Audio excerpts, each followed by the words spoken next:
see that? Yeah, it's what I do every day in the city.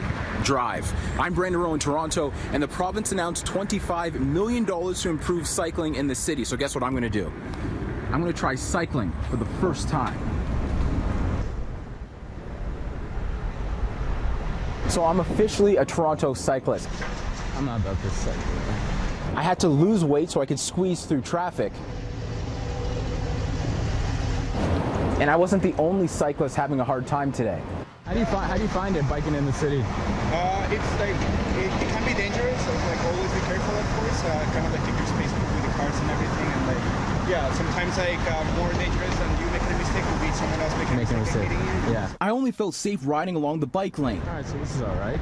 There aren't many, but with the province's announcement to commit more money to the ride-sharing program and infrastructure, it may be a safer ride for all bike riders in Toronto.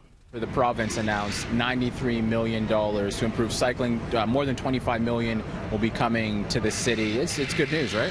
The province has linked together their climate action plan to cycling infrastructure, recognizing that this is a really low impact way for people to commute to work and move around their neighborhoods. And we know that over 50% of trips in the city of Toronto are less than 5K. They're easily bikeable, but they're not when the infrastructure is not safe. We reached out to the city, and while they're excited about the funding, they told City News the provincial funds will help accelerate several of the projects within these programs. Staff need time to analyze the plan and determine how the new infusion of funding can best be used to accelerate execution of and enhance the current plan. But the former city planner says infrastructure should be a priority and wasn't surprised that I was terrified during my ride through Toronto. Your story is a common story. People get out there and like, whoa, this is not safe. You know, and as a parent, I feel that way about my kids too. There's lots of roads I don't want them biking on.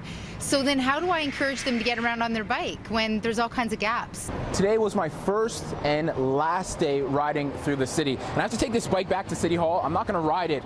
I'm going to walk it back. In Toronto, I'm Brandon Rowe for City News.